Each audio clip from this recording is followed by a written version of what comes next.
It's a problem kids deal with every day. Bullying. On the playground. At school. On computers and smartphones. It is pervasive, it is painful, and in some cases, bullying is fatal. For the next half hour, we're talking about prevention. With Know What's Right, Do What's Right. A forum on bullying. Hello, I'm Chris Moore. Welcome to this WQED special presentation, Know What's Right, Do What's Right, a forum on bullying. We know it's a complicated problem, so what can we do about it? Joining me tonight with answers, facts, and information for parents, teachers, and kids are three people with years of experience on the issue. Pam Coutures is a certified bullying prevention specialist and was an educator of young children for 30 years. Jim Bozagar is a therapist who has been implementing school-based bullying prevention programs since 1999 and has recently written extensively on the subject. Dr. Elizabeth Miller is Chief of Adolescent Medicine at Children's Hospital Pittsburgh. Presentation. Pam, let me just start with you. As an educator of young children, is it ever too early to start with bullying prevention? No, it's never too early. Educators used to believe that the young child didn't have the cognitive ability to bully, but having taught the young child for over 30 years, that is not the case. They do bullying very similar to what they do in schools. There's exclusion, and there's physical bullying, and there's all kinds of leaving children out. Pam, has there been pushback from teachers in particular on bullying and starting so early on trying to train children not to do that?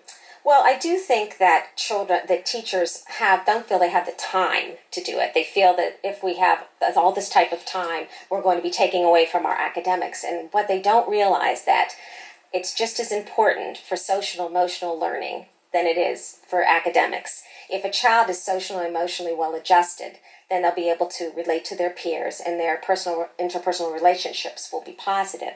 So that will also increase academics, because if you feel good and you feel like you're participating in school, you're going to do well. But I could understand why teachers would push back on this. We put so much on teachers to educate our children and almost raise them these days, Jim. Yeah, of course. Teachers have more and more responsibilities when it comes to taking care of kids. But I want to add to what Pam had to say. One of the things that happens in a school when you have an effective bully prevention program in place is that the kids are not fighting as much, and they're much more likely to engage in a positive way in the school. So they're more readily going to be able to learn. And so by changing that culture, changing that atmosphere, you create a space where kids learn more readily.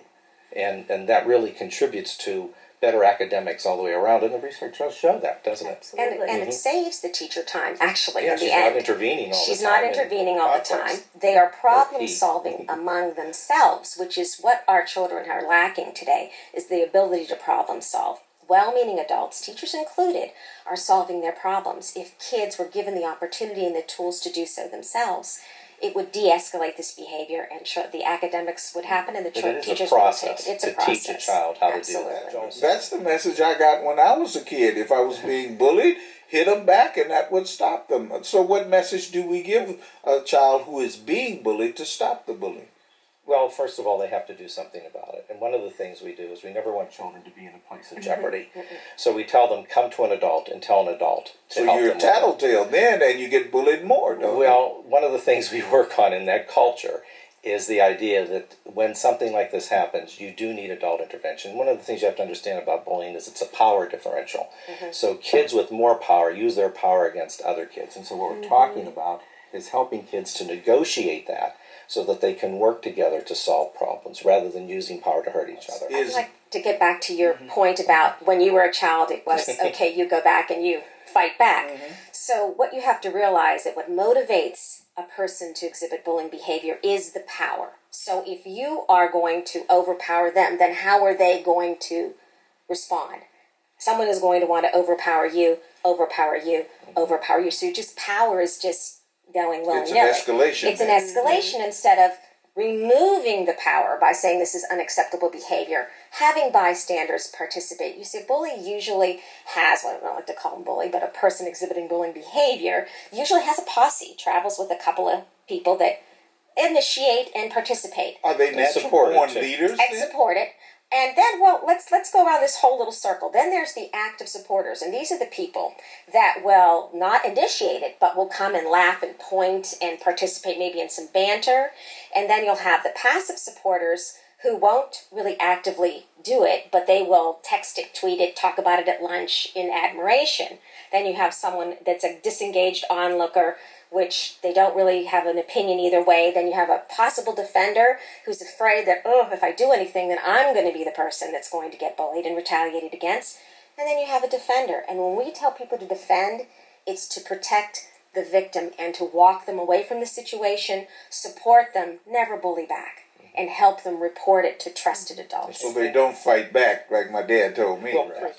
Dr. Miller, as these children age, do you see that kind of thing happening and playing out in sexual violence among teenagers? Absolutely. So what we are learning is that the bullying behaviors are a precursor for sexual violence perpetration as well as dating violence perpetration. And certainly the reason, as a gender violence researcher doing prevention work, what I've really come to appreciate is the extent to which these bullying behaviors, and really specifically homophobic attitudes, contribute to the sexual violence perpetration that is. And I wanted to add to that, as the young child, there are 5 high-risk behaviors that you can look at and the young child to see if maybe they are going to have that propensity to have antisocial activities later. The first one is physical aggression when they're problem solving. If they only use physical aggression as a means of problem solving, that could be a person who's going to be violent later. Usually that's more in boys than girls. A second one is inability to wait. The delay of gratification. If a child is always saying, I never get to be first, I never get the snack first, I never get to ride on the shotgun in the car, and then unable to cope with frustration. So when the inability to wait and the inability to have the coping with the frustration happens, then they would melt on the floor in the middle of, let's say they want a cookie in the middle of Giant Eagle, and all of a sudden Tantrum time. Okay, that's another thing to look up for. And the other thing is relational aggression, which is what we were talking about with basically like the mean girls. You can't sit at my table if you're not wearing pink shoes, or you can't come to my birthday party, that kind of behavior. And then social withdrawal, and those are the kids that are more likely to be the targets. These are the kids that are paralyzed when they're trying to enter play. So if you observe that behavior in the young child, that's indicative of possibly. And really, all the longitudinal studies show that kids that are young, 3, engaging in aggressive behavior, if you follow them, they'll engage in aggressive behavior when they're 6, when they're 9, when they're 14, when they're 15. It becomes a pattern of behavior for them. So is there any research at this point that tells us that the work that the 3 of you and many others are doing is stemming the tide of this kind of aggression?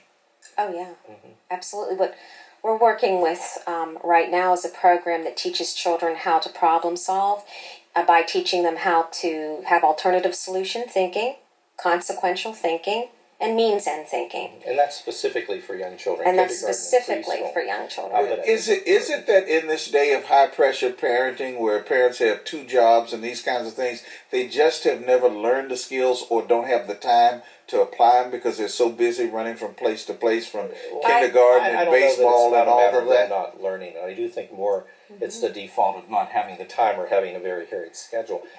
I also see a change over the 30 years of teaching the young child. Back, if I would call a parent and I would say, you know, we're having some issues with Johnny. He's having trouble using his words and he's using his hands instead. And I would say, well, Mrs. Contouris, what can we do to help? Well, today it's a little different. I think that parents feel it's a reflection on them, and they're not separating healthily from their child, knowing that we need to work on this together. We're not pointing out your child as a negative. We're trying to work together with you. And I think taking ownership of that is kind of hard for the parents today. And I'm not sure whether it's just the world that we live in or what. But I don't want to blame parents because I think parents have enough pressure on them already. It's true. But, you know, like a teacher calls and says that Johnny's having trouble. You know, when a parent hears that, they feel guilty. Yeah. And when they feel guilty, they want to defend themselves. And they Well, want to defend perhaps their there are child. some So situations- it's about our approach to it. But perhaps there are some situations where the parent ought to feel guilty. For instance, if there is domestic violence going on in the home, Dr. Miller, that's got to have an impact on the child in terms of the way they problem solve. We haven't Right. talked about the new technology much and the cyberbullying that's going on. This is a relatively new phenomenon, Pam? It is, well, yes, it is relatively new. It's interesting when I went into the schools with the Olveus program and I would talk to the kids about cyberbullying and I would say, okay, somebody took a picture and they sent it to you by text and you forwarded it to all your friends. And there was a door that said yes, no, and maybe. Were you bullying? And they'd all beeline to the no. And so then a series of questions like that. Then I made them the object of it. I said, someone took a picture of you and spread it to all their friends. Was that bullying? They all beeline to yes. But they had really disassociated. But I didn't. Unless it's me, it's not bullying. Well, I just sent it. I didn't make it. And they didn't see the difference until I put it on them, which was a really interesting exercise to see. And that's an area where And for all of us here at WQED Pittsburgh, I'm Chris Moore. Thanks for watching. Be kind to each other. Good night.